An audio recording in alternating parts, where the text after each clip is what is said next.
നീല ജലപ്പരപ്പിന് മീതെ യുദ്ധസമാനമായ കാർമേഘങ്ങൾ ഇരുണ്ടുകൂടുകയാണ്. ലോകത്തിന്റെ ഊർജ്ജ ഞരമ്പെന്നറിയപ്പെടുന്ന ഹോർമൂസ് കടലിടുക്ക് വീണ്ടും വൻശക്തികളുടെ ബലപരീക്ഷണത്തിന് വേദിയാകുന്നു. അമേരിക്കൻ പ്രസിഡന്റ് ഡൊണാൾഡ് ട്രംപിന്റെ പ്രകോപനപരമായ നീക്കങ്ങൾക്ക് ഇറാൻ നൽകിയ ശക്തമായ താക്കീത് കേവലം ഒരു നയതന്ത്ര പ്രതികരണമല്ല, മറിച്ച് തങ്ങളുടെ മണ്ണിലും കടലിലും വിദേശാധിപത്യം അനുവദിക്കില്ലെന്ന പേർഷ്യൻ കരുത്തിന്റെ പ്രഖ്യാപനമാണ്. 2026 മെയ് മാസം പിറക്കുമ്പോൾ ലോകം ഉറ്റുനോക്കുന്നത് ഹോർമൂസിലെ ഓരോ ഓളങ്ങളിലേക്കുമാണ്. മെയ് 4 പുലർച്ചെ ഇറാൻ പാർലമെന്റിലെ ദേശീയ സുരക്ഷാ കമ്മീഷൻ മേധാവി ഇബ്രാഹിം അസീസി നടത്തിയ പ്രസ്താവന പശ്ചിമേഷ്യയിലെ രാഷ്ട്രീയ സമവാക്യങ്ങളെ മാറ്റിമറിക്കുന്നതാണ്. ഹോർമൂസ് കടലിടുക്കിലെ പുതിയ സമുദ്ര ഭരണക്രമത്തിൽ അമേരിക്ക ഇടപെടാൻ ശ്രമിച്ചാൽ അത് നിലവിലുള്ള വെടിനിർത്തൽ കരാറിന്റെ നഗ്നമായ ലംഘനമാകുമെന്ന് അദ്ദേഹം തുറന്നടിച്ചു.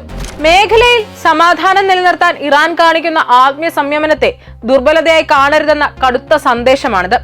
അമേരിക്കയുടെ അനാവശ്യമായ സൈനിക സാന്നിധ്യം മേഖലയെ കൂടുതൽ അസ്ഥിരപ്പെടുത്തുകയുള്ളൂ എന്ന ഇറാന്റെ വാദം അന്താരാഷ്ട്ര തലത്തിൽ ഗൗരവമായ ചർച്ചകൾക്ക് വഴിമരുന്നിട്ടിരിക്കുകയാണ്.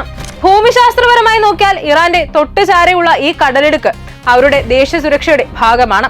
ലോകത്തിലെ എണ്ണ കയറ്റുമതിയുടെ ഭൂരിഭാഗവും കടന്നുപോകുന്ന ഈ പാതയിൽ സുരക്ഷ ഒരുക്കുക എന്നത് മേഖലയിലെ കരുത്തരായ ഇറാന്റെ ഉത്തരവാദിത്തമാണ്.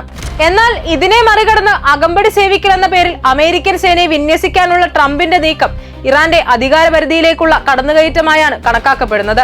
സ്വന്തം തീരത്തിനടുത്ത് മറ്റൊരു രാജ്യം സൈനിക വിന്യാസം നടത്തുമ്പോൾ പ്രതിരോധിക്കുക എന്നത് ഏതൊരു രാജ്യത്തിന്റെയും അവകാശമാണ്. ഹോർമൂസ് കടലിടുക്ക് തിരമാലകൾ ഇന്ന് ശാന്തമല്ല, അത് വരാനിരിക്കുന്ന ഒരു കൊടുങ്കാറ്റിന്റെ സൂചനയാവാം.